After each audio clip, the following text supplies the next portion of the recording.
네, 오늘은 여의도의 야간 임장을 나왔고요. 여의도 상권에 대해서 정리를 한번 드려보려고 합니다. 여의도는 여의도 공원을 중심으로 서여의도와 동여의도로 나눠서 볼 수가 있습니다.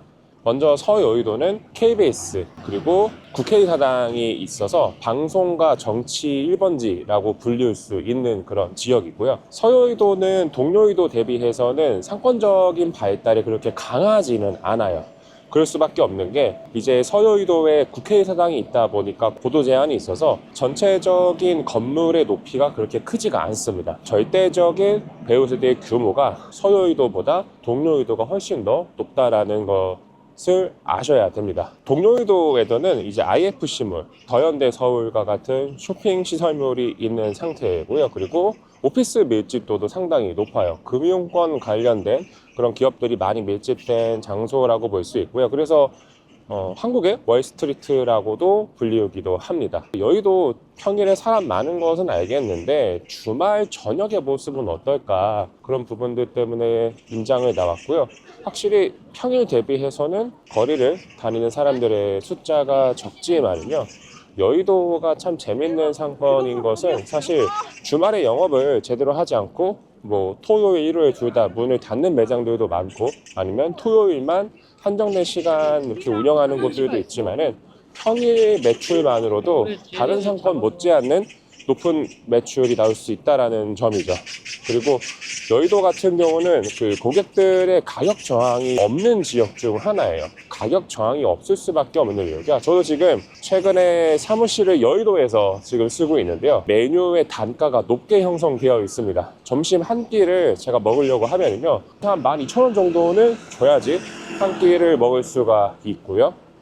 좀 비싸게 메뉴를 판매하는 곳들은 18,000원대 정도 구성비도 상당히 많이 볼 수가 있습니다. 여의도의 식당들에 대한 매출 분포를 좀 보면은요, 고매출로 나올 수 있는 공간들은 전부 다 소고기라던가 한정식이라던가 아니면 양식을 비싸게 프라이빗한 룸에서 즐길 수 있는 그런 구성들의 매장이 높게 분포되어 있는 것을 볼 수가 있어요. 그래서 법인카드에 대한 소비를 이끌어낼 수 있는 곳들이 이제 상위 탑 10 안에 들어간다라고 볼 수가 있고요. 대중을 대상으로 일상식을 판매하는 매장들은 이제 그 매출 볼륨을 미처 만들어내지는 못하는 것 같습니다. 여의도는 점심에 오게 되면요, 11시부터 14시까지가 이제 하루 매출 중 피크타임이라고 볼 수가 있고요.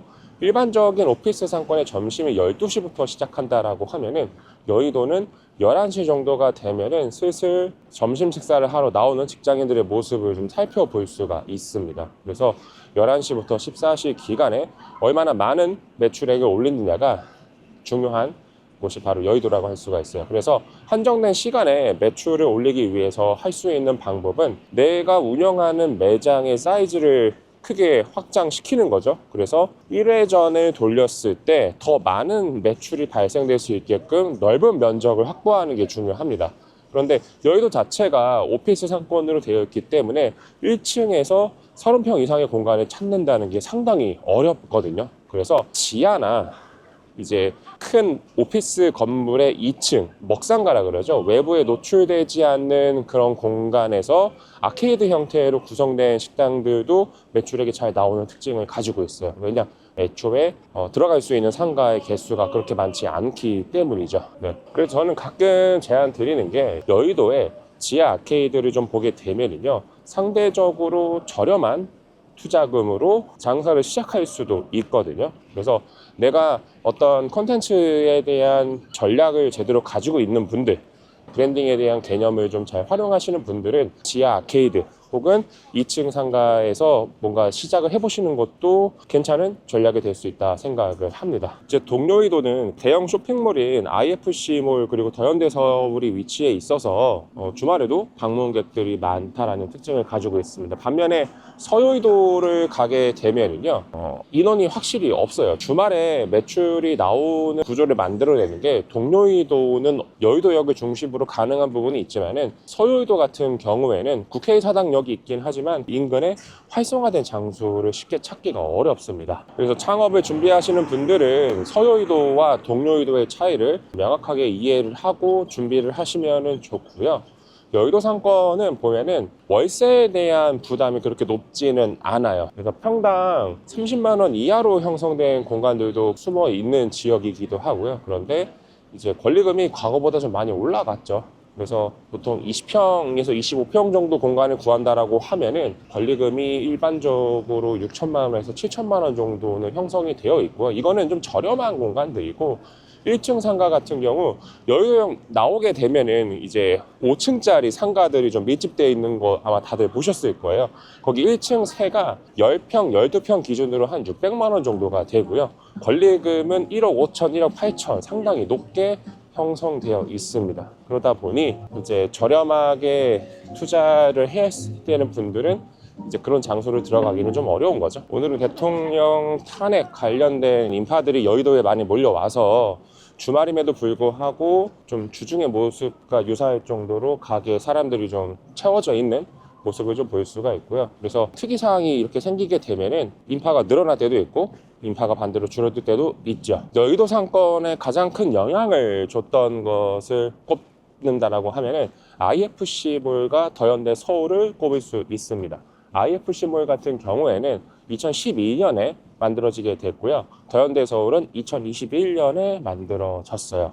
두 개의 쇼핑몰이 생기게 되면서 과거의 여의도는 오피스 상권이었고 주말에는 공동화 현상이 심했던 장소입니다.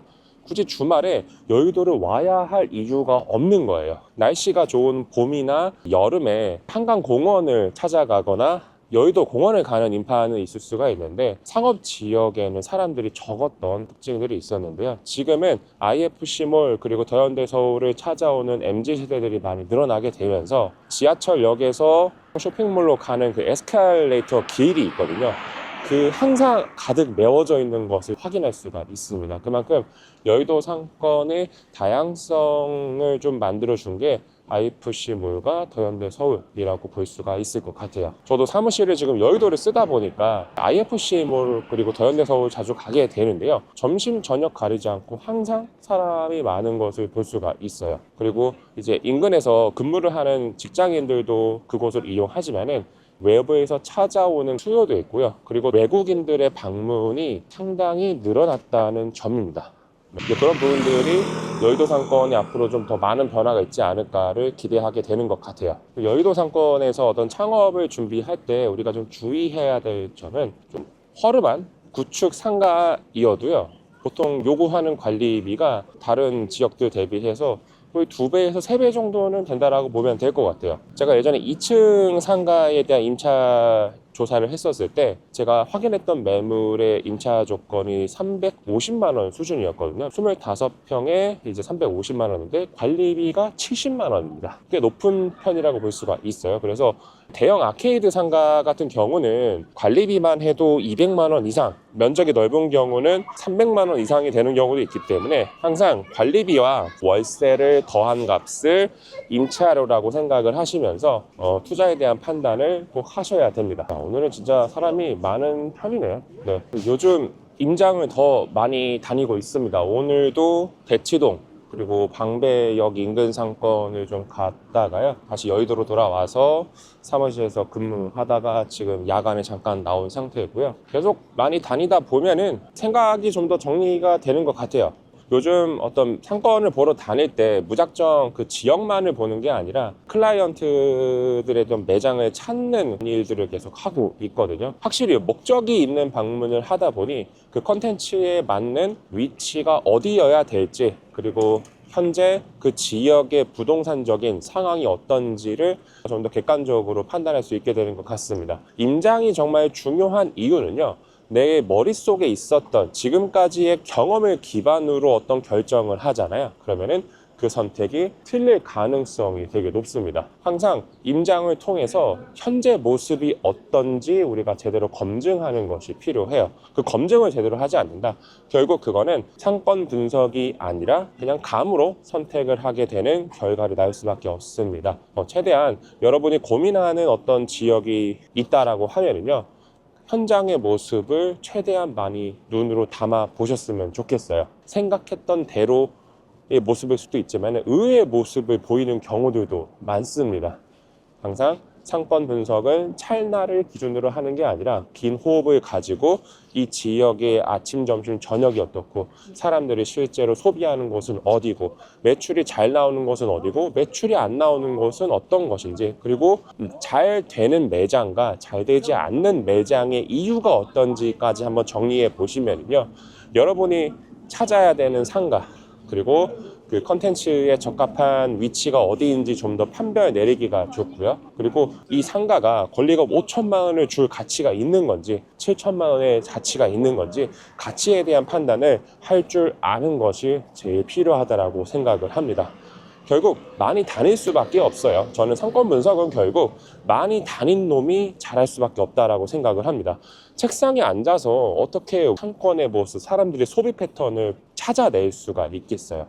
손품, 발품 이렇게 이 두 가지를 계속해서 반복한다라고 하면은요 최소한 내가 실패하는 선택은 피할 수 있다라는 거죠. 그래서 상권 분석의 목적을 성공을 하기 위해서 한다라기보다는요 내가 저지를 수 있는 실패를 없애는 그런 방법이라고 생각을 합니다. 계속 부자 창업 스쿨 채널을 통해서 여러 상권에 대한 이야기를 전달해 드릴 테니까요. 콘텐츠가 도움이 되신다면 좋아요와 구독 눌러주시고요. 알람 설정까지 해주시면 감사할 것 같습니다. 다음에도 현장 혹은 이제 스튜디오에서 말씀을 또 드려볼게요. 오늘 영상은 여기까지 가도록 하겠습니다.